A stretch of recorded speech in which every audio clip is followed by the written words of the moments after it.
भी कह रहा है कि भाई छुट्टी करनी है, भाई कल आप घर चले जाना, और हम लोग ये सोच रहे हैं हम कौन से घर जाएंगे कि मैं कहाँ जाऊंगी। तो हॉस्पिटल में देखने आ रही है जब मेरे मदर इन लॉ, तो मेरे से उठा नहीं जा रहा, ऑपरेट हुए को 4-5 घंटे हुए थे। तो वो कह रहे हैं कि मैं थोड़ा सा चल के देखो, मैं उठ रही हूँ, फिर क्या हो गया, सबकी होती है, तूने कोई अनोखा बच्चा जन्माया उन्हें। बहुत लड़कियां होंगी जिनके साथ ये चीजें होती हैं, वो ही समझ सकती है, एक्सप्लेन भी नहीं कर सकती दीदी वो कैसी फीलिंग कि मेरे बच्चे को मनहूस बोला जा रहा है। देखो स्ट्रगल टाइम हर किसी पे आता है दीदी, बट कोई साथ नहीं रहता। जिन पे तुम्हें प्राउड होता है ना, यार मेरे साथ ये बंदे खड़े हैं, लेकिन जरूरत पड़ेगी ना सबसे पहले वही बंदे भाग। मैं चाहती हूँ ना कि हर एक लड़की को इतना कामयाब होना चाहिए, कभी उसको अपने माँ बाप पे तो डिपेंड बिल्कुल नहीं रहना चाहिए कि कल को मेरे माँ बाप देखेंगे भाई कोई नहीं पूछता, अपना कमाओ, अपना कामयाब हो, एक अपना घर जरूर लो। कल को ससुराल वाले क्या देखते हैं, तुम वहां चले जो, वो कहते हैं भाई हमने तो ब्याह दिया, भाई तुम देखो। लड़ो, लड़ना सीखो, आवाज उठाओ। आवाज नहीं उठाओगी कोई साथ नहीं देगा, अपनी ताकत ही अपना साथ देती है। लड़ना तो लड़कियों को कभी सिखाया नहीं जाता। मैं चाहता हूँ जरा भारत की लड़कियां लड़ाका बने, और मैं उनकी नहीं बात कर रहा वो जो फालतू की चीजों के लिए लड़ती हैं, तो मेरी बात को उल्टा मत समझ लीजिएगा। मैं उन लड़कियों की बात कर रहा हूँ जो बेचारी आज भी, और करोड़ों हैं ऐसी लड़कियां जो आज भी दबी कुचली सहमी जिंदगियां बिता रही हैं। मैं उनसे कह रहा हूँ आवाज ऊंची करना सीखो, अपने हक के लिए खड़े होना सीखो। घर की लक्ष्मी बता दो स्त्री को, भले ही 1 रुपया उसके हाथ में ना हो, भले ही 1-1 रुपए के लिए उसे पति की ओर देखना पड़ता हो, लेकिन फिर भी ये बोलो घर की लक्ष्मी है। कैसे घर की लक्ष्मी है? लक्ष्मी का काम तो देना है या मांगना।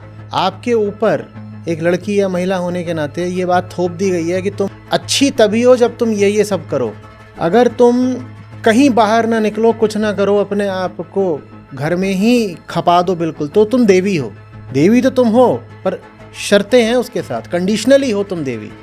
अगर तुम अपने लिए कुछ करने लग गई तो फिर तुम देवी नहीं हो, फिर तुमको बोलेंगे कि ये तो राक्षसनी है, चुड़ैल है।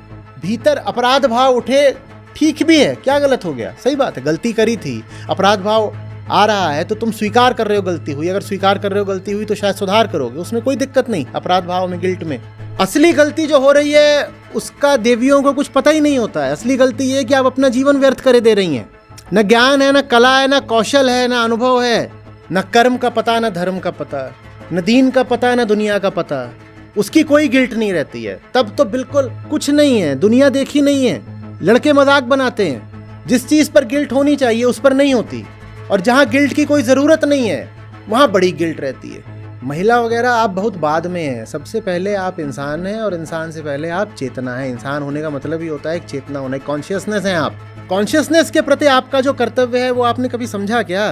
अपने जीवन में जब आपने न ज्ञान को महत्व दिया, न कौशल को महत्व दिया। जिस घर में माँ के हाथ में कभी गिटार नहीं था, वो अपनी बेटी के हाथ में गिटार कैसे सौंप पाएगी? मुश्किल होगा, सौंप सकती है पर मुश्किल होगा।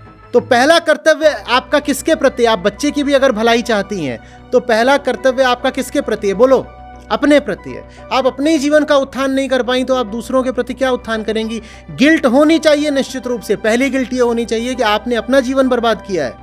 इस बात की गिल्ट होनी चाहिए ना कि तुम खुद उस व्यवस्था को चला रही हो, तुम खुद अपनी सबसे बड़ी दुश्मन हो। उसकी होनी चाहिए भीतर गिल्ट, उसकी गिल्ट है नहीं। श्री कृष्ण तो कहते हैं भगवद गीता में कि एक ही तुम्हारा कर्तव्य है, मेरी तरफ आना, और बाकी सारे कर्तव्यों को तुम त्याग दो। तो ये बाकी सारे कर्तव्य तुमने कहाँ से उठा लिए? जो वास्तविक जिम्मेदारी है अपनी, उसको पहचानिए, और अपनी असली जिम्मेदारी को पूरा करने के लिए जितना भी कष्ट झेलना पड़ता है उसको झेलिए। उसके बिना बात नहीं बनेगी। और झूठ मूठ की जिम्मेदारियों को पहचानिए भी, और उनसे कोई लेना देना मत रखिए।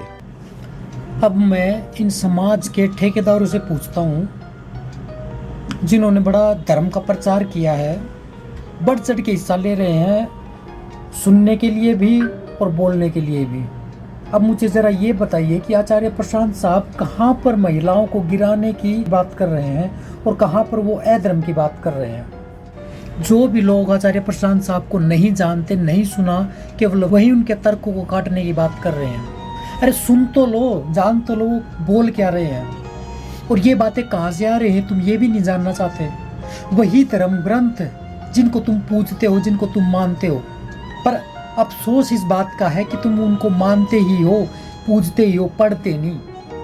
अगर उनको पढ़ लेते, अगर उनको देख लेते तो आचार्य प्रशांत साहब जैसे व्यक्तियों को इतना बोलने की जरूरत न पड़ती, और बोलते तो तुरंत समझ जाते। ठीक ही बोला है यहाँ पे कि तुमने कि स्त्री को देवी तो माना है, लेकिन कौन सी वाली देवी? घर का काम काज करने वाली देवी, आपका जो कूड़ा उठाए वो देवी। ये है देवी की इज्जत इस देश में, या कुछ और है?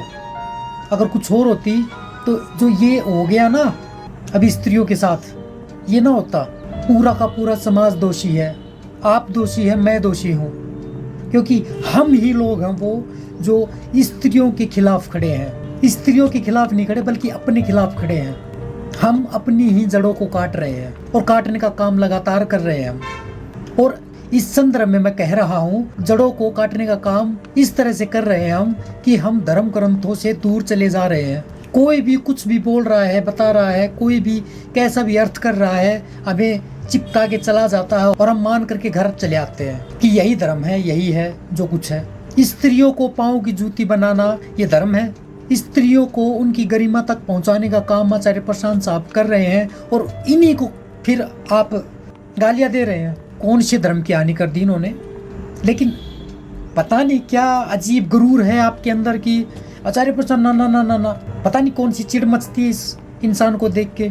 अंधेरा होगा भले ही ज्यादा, लेकिन एक चिंगारी, एक दिया पूरे वातावरण को खिला देता, पूरे अंधेरे को दूर कर देता है। और आप लोग लगातार अंधेरे की तरफ जाने की कोशिश कर रहे हैं। और जो रोशनी है जो आपको बुला रही है, जो आपको स्वतंत्र करना चाहती है, जो आपको मुक्त करना चाहती है, उस रोशनी को आप बुझाना चाहते हैं, अपने हाथों से बुझाना चाहते हैं। आपसे अनुरोध है कि जो आपके केंद्र में है धर्म ग्रंथ, उपनिषद, वेदांत, इनकी तरफ आइए, लौटिए। इन्हीं सभी बातों के साथ जय हिंद, जय भारत, वंदे मातरम।